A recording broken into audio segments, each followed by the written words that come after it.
The following is a DW Ancient Babylon production. In the last episode, we covered the Early Dynastic Period from about 2900 to 2350 BC. We left off with discussing the differences between northern and southern Babylonia and how the city of Kish functioned as an intermediate point between these two worlds. We begin this episode with the world's first empire, the Akkadian Empire, created by Sargon the Great. The topics of this episode include Sargon the Great, Rimush and Manishtushu, Naram-Sin, the decline and fall of the Akkadian Empire, Ur-Nammu, Shulgi, and fall of Ur-3.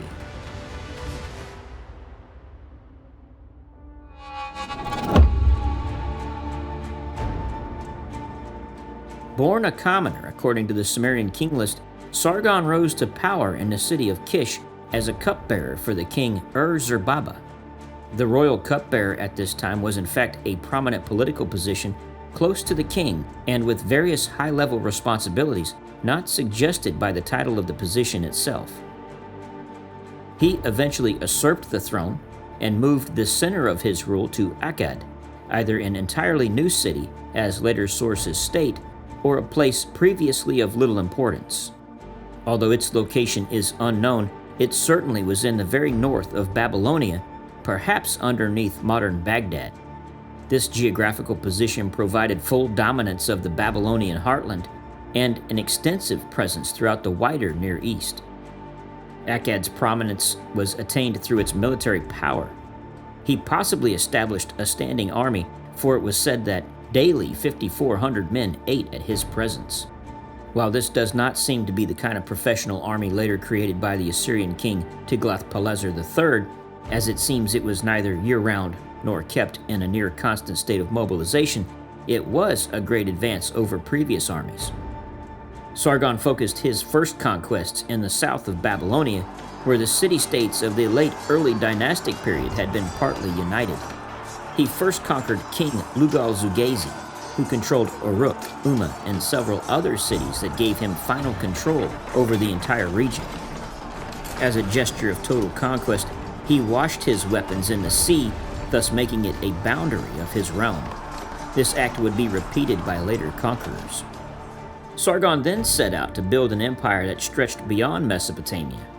He crossed the Tigris River and defeated the Elamites, and then fought his way north to Mara. After conquering this city, he pushed further into the land of the Amorites, taking the city of Ashur, which was only a small location up to this point. Sargon would go on to capture Nineveh before possibly invading Asia Minor and Cyprus. During this time, Sargon instituted military practices of combining different types of fighting forces in looser formations to enable greater mobility and adaptability on a field, which became standard down through the time of Alexander the Great. In order to maintain power, Sargon placed his best and most trusted men in positions of power throughout the region. The historian author Susan Bauer notes, "In this kingdom, the Sumerians rapidly found themselves living as foreigners in their own cities. When Sargon took over a city, it became an Akkadian stronghold, staffed with Akkadian officials and garrisoned with Akkadian troops." Attempting to obtain stability, Sargon installed his daughter as high priestess of the moon god Nana at Ur, where she was made the god's wife. For that function, she received a purely Sumerian name, Enheduanna, priestess fitting for heaven. Thus, an Akkadian princess was placed in one of the main Sumerian centers of the south. As a side note, she would become the author of several literary compositions, making her the first identifiable author in world literature. For the next 500 years, control of the high priesthood of Nana at Ur would lock in political prominence in Babylonia. Any ruler who could claim authority in Ur installed his daughter there, giving her access to the temple's considerable economic assets. Sargon's grandson, Naram-Sin, expanded this policy by placing several of his daughters as high priestesses of prominent cults in other Babylonian cities, which was a clear attempt to gain a solid foothold throughout the region. The stability provided by the Akkadian Empire gave rise to the construction of roads, improved irrigation, a wider sphere of influence in trade, as well as developments in the arts and sciences. Sargon standardized weights and measurements for use in trade and daily commerce. He also initiated a system of taxation in which part of the income of each region was siphoned off and sent to the capital or used to support the local Akkadian administration. Even with these improvements to the lives of the citizens of Mesopotamia, the people still rebelled against Akkadian rule. Throughout his life, Sargon would continue to encounter uprisings as city-states asserted their autonomy and rose against the empire. Even in his old age, Sargon fought back and won. "In my old age of 55, all the lands revolted against me, and they besieged me in Aged. But the old lion still had teeth and claws. I went forth to battle and defeated them. I knocked them over and destroyed their vast army. Now any king who wants to call himself my equal, wherever I went, let him go." According to the Sumerian king list, Sargon reigned for 56 years and died in old age of natural causes. If he had seemed larger than life to his people during his reign, he assumed an almost godlike status in death.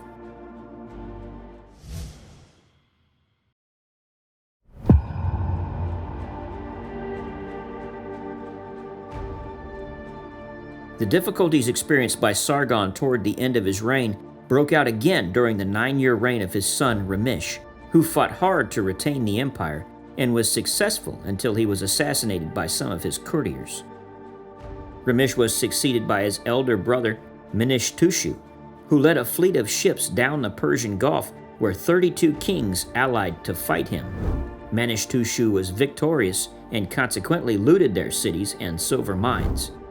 During his reign, he also sailed a fleet down the Tigris River and traded with 37 different nations.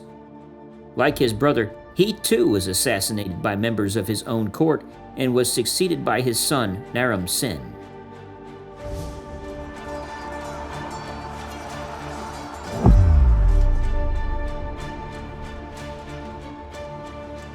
Once in power, Naram-Sin expanded the Akkadian Empire by defeating the northern hill tribes in the Zagros, Taurus, and Amanus mountains, thus stretching his boundaries up to the Mediterranean Sea and Armenia.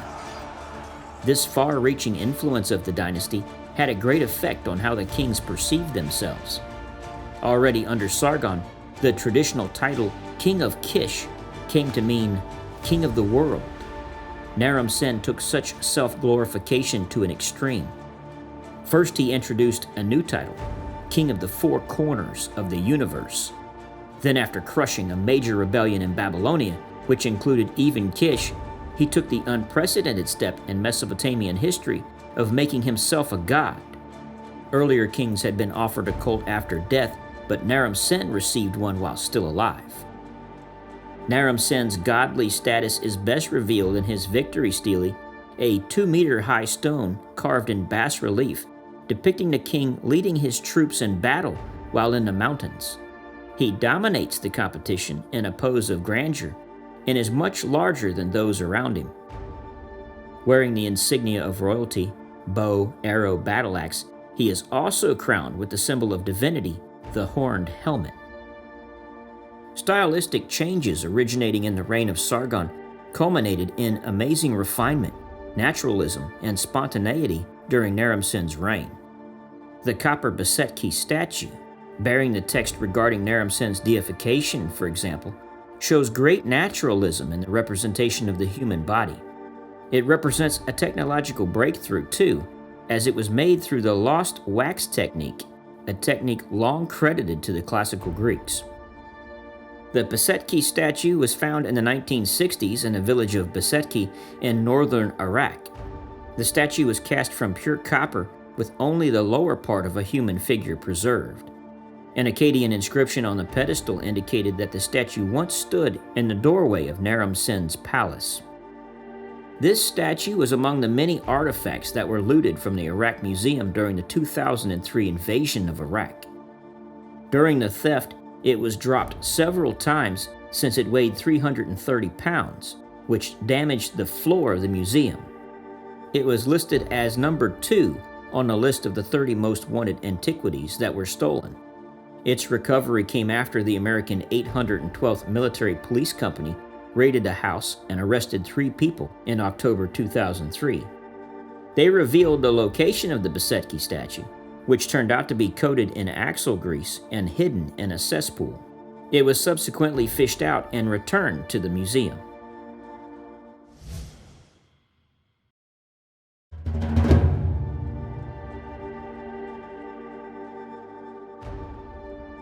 Opposition to Akkad and Babylonia was a consistent feature of the period, and it may have been the main cause for its failure. The most elaborate description of an uprising was during the reign of Naram-Sin, when he was confronted by 2 coalitions of Babylonian cities, a northern group led by the king of Kish and a southern group led by the king of Uruk. The idea of centralized rule was so intolerable that even the region near the capital participated in the opposition to Akkad. The number of rebel cities was great. Not a single major city was absent. Naram-Sin claimed victory, however, in a quick succession of battles. The real threat to the Akkadian Empire began during the reign of Naram-Sin's son, Sharkal-Ashari. This came when the mountain people in the east, known as the Gutians, whose homeland was most likely in the Zagros Mountains.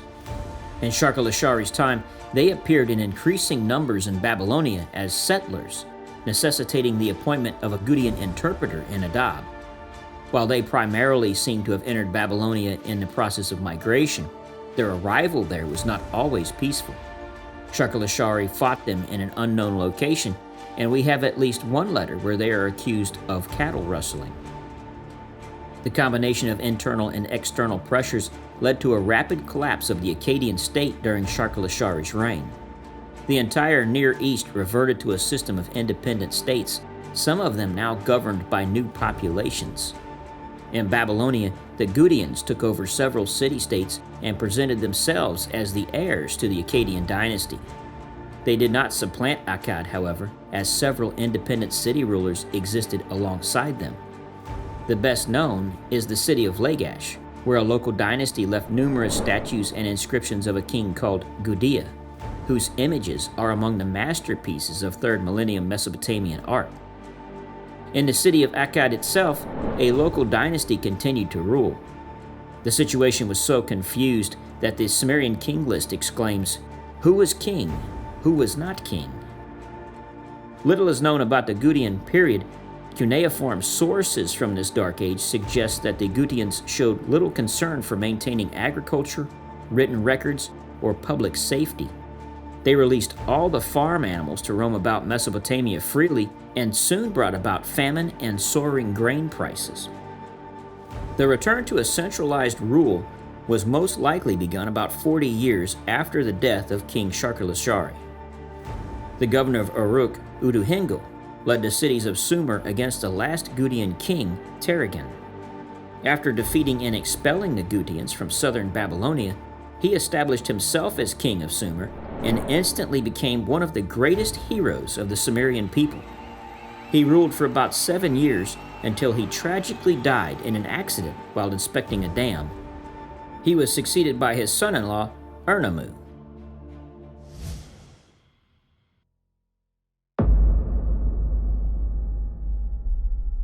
Around 2100 BC, Ur-Nammu established the 3rd dynasty of Ur, which is also pronounced Or, also known as the Neo-Sumerian Empire. This would be the last Sumerian dynasty to come to power in Mesopotamia and involved a succession of 5 generations of rulers from the same family. According to the Sumerian king list, it was the 3rd time that Ur held kingship, thus the modern designation. Ur-Nammu rose in prominence as a warrior king when he defeated the ruler of Lagash in battle, killing the king himself. After the battle, Ur-Nammu seems to have earned the title King of Sumer and Aged. Ur's dominance over the Neo-Sumerian Empire was consolidated with the famous Code of Ur-Nammu, probably the first such law code for Mesopotamia since that of Uruk-Agena of Lagash centuries earlier. His law code is specifically the oldest known surviving example in the world. The law code was written on cuneiform tablets in the Sumerian language and provided a list of laws 300 years before the famous Code of Hammurabi. These laws, which are arranged in crime then punishment format, instituted fines for monetary compensation for bodily damage, as opposed to the later eye for an eye principle of Babylonian law. However, murder, robbery, adultery, and rape were capital offenses. During Ur-Nammu's reign, he ordered the construction of the great ziggurat of Ur. He dedicated this massive temple to the Sumerian god Nana. A quick side note about the god: born to the gods Enlil and Ninlil, Nana became known to the Semitics as the god Sin. He was the god of the moon, who was also the protector of shepherds. To the Semitics, he was later considered the supreme god, the creator of all things. The great ziggurat of Ur measured 210 feet long, 148 feet wide, and roughly 100 feet high. This step pyramid was constructed during the reign of Ur-Nammu's son, Shulgi, and served as part of the administrative center for the city. Ur-Nammu was killed in combat, abandoned by the fleeing army, in yet another battle with the Gudians, but the dynasty he created would last for almost 100 years.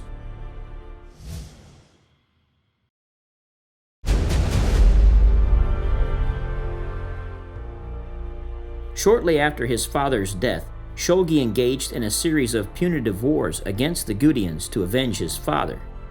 He would rule for 48 years and would be best known for his extensive revision of the scribal school's curriculum. In addition to the construction of defensive walls against the mountainous tribes and the completion of the great ziggurat of Ur, Shulgi spent a great deal of time and resources in expanding, maintaining, and generally improving the roads constructed by his father. He built rest houses along these roads so that travelers could find a place to rest and sleep for the night. He may have been the first builder of the inn. Shulgi also boasted about his ability to run long distances and claimed in his 7th regnal year to have run from Nippur to Ur, a distance of over 100 miles. Author Samuel Kramer refers to Shulgi as the first long-distance running champion in his book called History Begins at Sumer. Shulgi proclaimed himself a god in his 23rd regnal year. Early writings about Shulgi criticized his moral character, claiming that he had criminal tendencies and had tampered with the religious rites while composing untruthful stele. The specific details of these accusations remain unknown.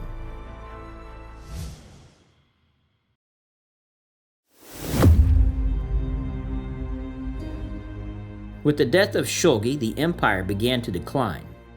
His son, Naram-Sin, attempted to regenerate the ancient sites of Sumer and worked on the unfinished ziggurat at Eridu. However, Eridu was abandoned later in his reign due to the agricultural problems in the region. Naram-Sin most likely died from a scorpion bite to his foot, and the throne passed to his brother, Shu-Sin. He would build a fortified wall between the Euphrates and the Tigris rivers in his 4th year to hold off the Amorites, who began threatening his kingdom. His son Early would succeed him and become the last king of the Ur-3 dynasty. Early ordered fortifications around the cities of Ur and Nippur in hopes of stalling the Amorite raids. However, this failed, along with his ability to properly lead the empire. As a result, Elam revolted and began to raid the country as well.